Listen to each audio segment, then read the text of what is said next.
everyone, and thank you for the opportunity for letting us present our business proposal. I'm Kim Newing, and I am a communications major, and I'm a senior. My name is Zhao Fanxing, you can call me Ricky. I'm a fifth-year student at the state. My major is economics. And our business proposal is to open a mobile food truck on campus. So the reason why we chose to open a food truck is because we noticed that populated cities have these mobile food trucks, and we're thinking, why, like, what could we get from that? And we noticed that it's a lucrative and popular trend, and so at MSU, it's a big city, and people are on the go, going to class, and they're pressed for time to get food, so it seemed like a good idea for them to be able to just stop and go and be able to get to class, because they only have like 10 to 15 minutes between classes. And we did a lot of research, and according to entrepreneur.com, they were saying that mobile food trucks can be a very good business, and it's a $1 billion industry with positive market trends. And so we did a market and financial analysis, and we projected that in 4 to 5 years, our business would profit $1 million. And we saw that it was an affordable and easy business startup. It would cost around like $100,000. And the nice thing about the truck is it's mobile, so we have the ability to move it towards high traffic areas and different times of the day. And we also looked at the market, and we saw State on the Go, and that was the only one that is available on MSU's campus, so they would be our direct competitor.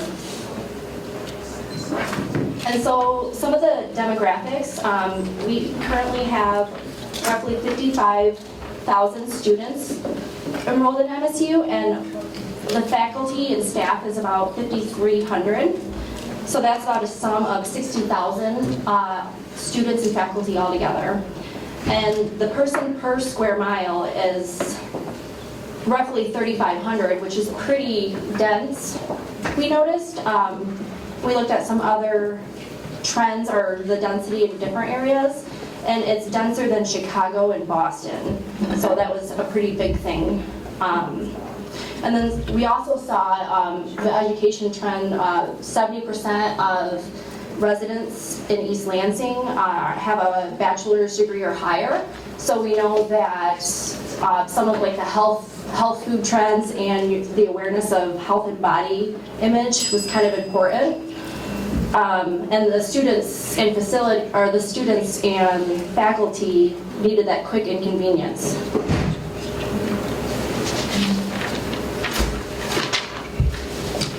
Our organizational structure would consist of the owners, Ricky and I, and we would be the direct investors, and we would be in charge of organizing, getting the permits, labor, bookkeeping.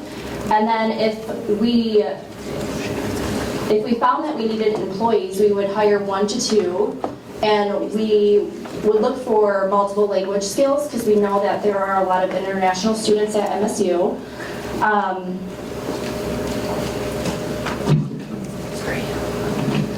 And then our next theme, we wanted to really focus on health, because that's something that's on the rise in awareness of health. And so we plan on having a Mexican theme with healthy alternatives. We looked at some other market research, and we know cookies aren't healthy, but we noticed that MSU, they buy 79% more cookies than other universities, so we thought that was kind of like a big thing, because people obviously like their cookies around here. And then mozzarella sticks, because that's one of the top 5 items that are ordered, and we got this from Grubhub. And then beverages. And as far as prices, we're still undecided per item, but we projected that roughly customers would spend $8 to $10 per transaction. And for our locations,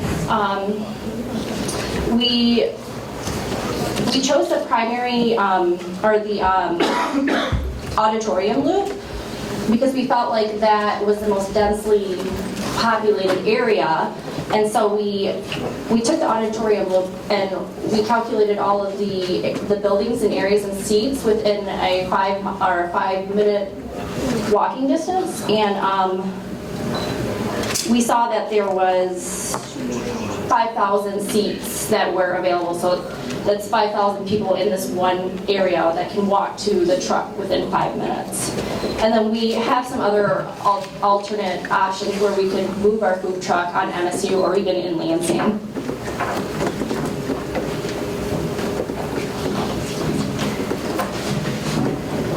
So for our marketing and advertising, we wanted to really focus on the healthy alternatives because our direct competitor for like State on the Go, we noticed that it's all greasy fast food that they provide, and we know that people are health conscious and they want to eat healthy and stay fit. And we also wanted to purchase a lot of our fresh ingredients from local markets to kind of support the local economy and whatnot.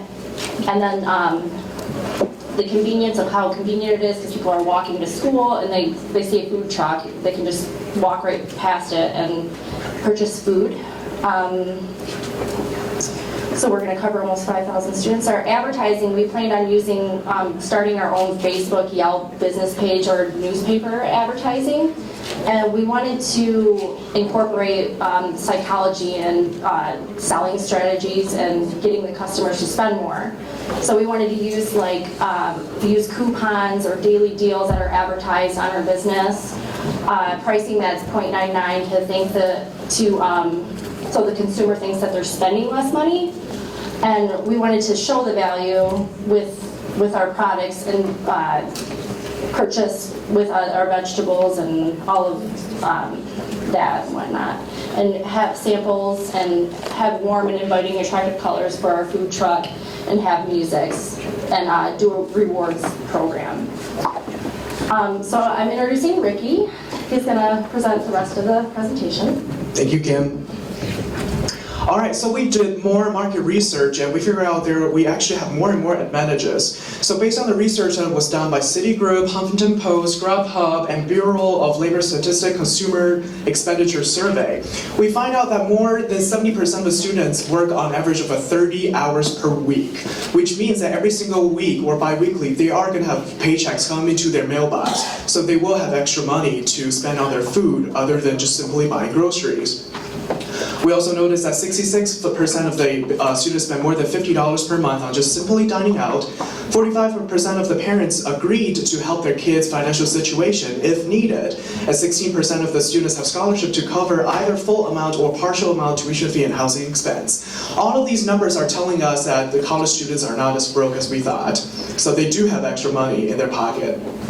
Second thing is the convenience. The research also shows that right now, the current students, they are all having either internships or part-time jobs or full-time jobs. And by the way, 25% of these students from the 70% students who work every single week, they work more than 40 hours per week. So all of these students, they have less time to prepare for food or cooking food. So food truck or takeout orders will be the best choice for them, especially for food trucks right on campus. They don't have to go anywhere else. Multiple language available. As we all know, we have over 7,000 international students on campus and 4,300 of them are from China. So personally, I speak Mandarin Chinese, which we covered, and Kim speak English. So for another employee we're going to hire, we prefer that they either speak Korean, because 6.38% of the MSU students are from Korea, or Spanish or Portuguese, because about 400 students are actually from Latin American area. Another advantage that we have is we're so easy to relocate. I mean, come on, it's a truck, got 4 wheels, can drive anywhere. During the summertime, if there's not a lot of students available, we can always go to Lansing. Because in the Lansing area, there's only one food truck, which could be our potential competitor, and then over there, you can always see a line outside their food truck. Because people who work in Lansing area, they also don't have time to cook, or just simply go back home to have lunch. Here's our competitors and disadvantages. Our biggest and direct competitors will be State on the Go.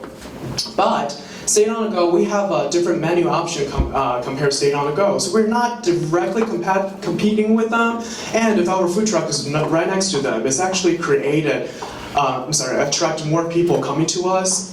And second thing is Sparty. There are 28 different Sparties on campus, and 2 of them are fairly close to us, within 10 minutes walking distance. The third one will be International Center. They have a food court over there. At the food court, they have Subway, Sparty, Woody's, Panda Express. But one bad thing about International Center is there's always a line. Every time when I go to Panda Express, I stand there at least 20 minutes. But for us, a food truck, you don't have to stand there for 20 minutes to just get a meal. We also have 2 cafeterias within 10 minutes walking distance from us. There's Snyder Phillips and Shaw, but their food is not that good. And then also one of our biggest competitors will be the students who cook their own lunch.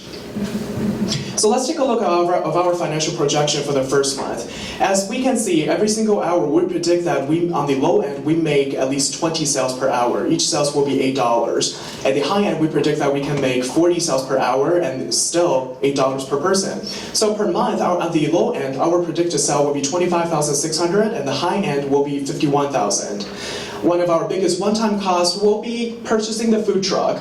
We were planning to purchase a second-hand food truck, so it will not be super expensive. It should be between $40,000 to $85,000. There are also other one-time costs, for instance, like utensils, kitchen supplies. There are also some other big reoccurring costs. For instance, all the restock, those are reoccurring costs, and all the insurance, parking fee, fuels, marketing, license, those are all reoccurring costs. So at the end of the first month, we're suffering revenue loss. At the low end should be around $25,000. At the high end should be around $72,000. But let's see, it's getting better. So here's a financial projection for the first quarter. At the first quarter, as you can see, finally at the third month, we'll start generating revenue. However, on the high end, it's still below 0. So we think that's probably because all the variable costs and reoccurring costs are increasing as we sell more. So me and Kim, we decided that if we, during selected month, we are going to keep our sale at the low end. So at the low end, we don't have to sell extra meals, so keep the variable costs and recurring costs lower. Here's a financial projection for the first year.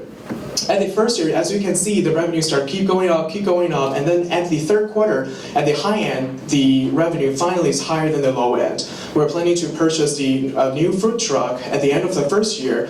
The first year, the second food truck, we're not going to spend too much money on it. We predict that we're going to spend about $100,000 to $150,000. And based on, we look at the market we look at the sell price online. The food truck between $100,000 to $150,000 will not be a super nice one, but will be a decent one. At the end of the first year, our revenue should be between $118,000 to $142,000. Here's a financial projection for the first 4 years. So as we can see, the first year we started our business, we lose a lot of money in the first quarter, but our business will be on the right track. So at the first year, the low end will be revenue will be around $142,000. As you can see, when it comes to year 3, our low end revenue should be around $713,000. At the end of the year 4, me and Kim will probably purchase a third food truck. At the third food truck, we decided to purchase a really nice one, a decent one. So we predict that we will spend $150,000 to $250,000. At the end of the year 4, after purchasing a new food truck, our total revenue should be between $849,000 to $957,000. And we also have our future development for the next 5 to 10 years. The first thing we're going to do is we're going to offer a coffee truck, because based on research, students are spending more money on latte than clothing. Every single year, especially female students, they spend more than $400 on just simply buying latte, and people don't even realize that, because every cup is only $3 to $5. You don't realize that until you start buying it every single day. We're also going to have a pizza truck, because mozzarella sticks, cookies, pizzas are always a top 3 item that the college students purchase, and this is according to Grubhub, which is the biggest online food ordering company. We're also going to offer online and app online order and app orders, so the students don't even have to wait in the line. They can just directly order it, pay it on their phone or online, then they can directly come to us and pick up the food. We're also going to expand our food truck business to other universities. University of Michigan will be our priority choice. And the very last thing will be, we are going to expand our business deals on more e-commerce website. Primary choice will be Groupon. We're also going to expand it to Yelp or even Amazon. We're going to offer gift cards. And here's our contact information. We have our email, phone number up here. So if you have any questions, concerns, comments, please feel free to let us know. And please invest us and join us to develop our future. Thank you.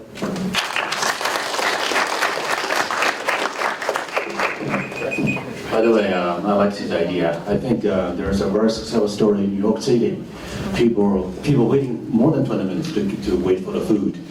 So I think for a confectionist, I rank you guys probably highest one so far. Comment is you guys keep focus on healthy food.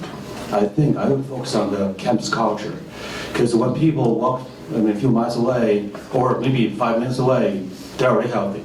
Okay, so they serve the healthy.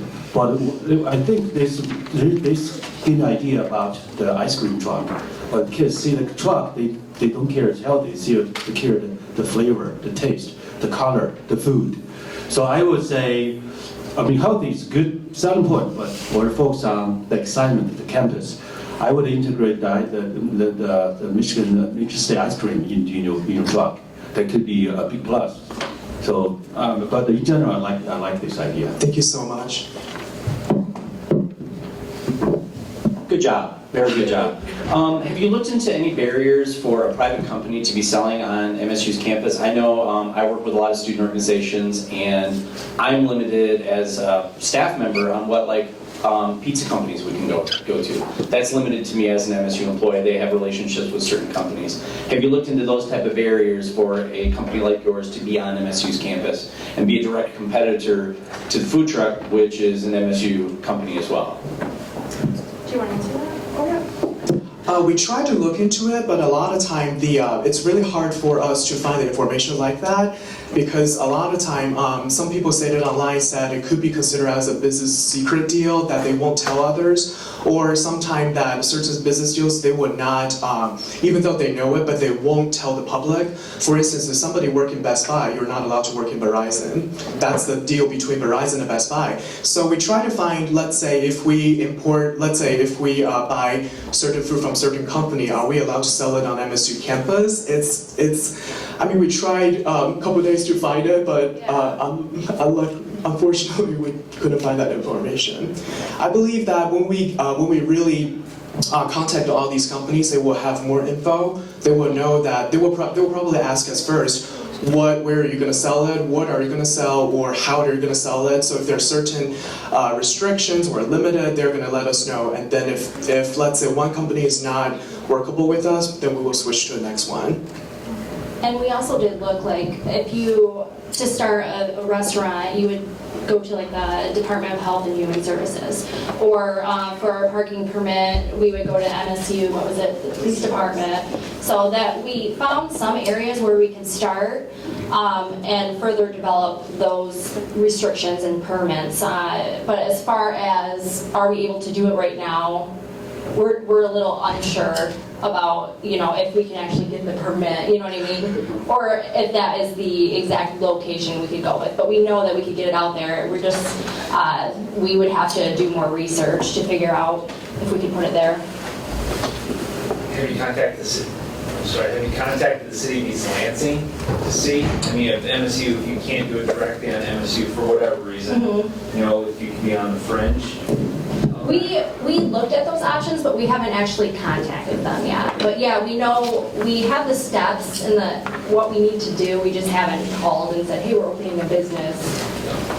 And the other thing we find out was, for instance, the licensing or permits. Right now, the only info that we can find online or available to us is $28 per month for food truck licensing.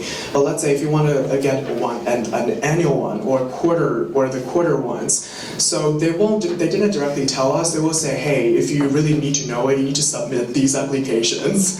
So sending those applications will be really time consuming since we don't have enough time at this moment. But we did look into it, and we put it in our figures too, as far as our projections and figuring out how much it would actually cost. We looked at the permits and stuff, and we found the baseline and added that into our calculations. So there may be a couple additional charges to get the business going, but there's miscellaneous, so the category. category.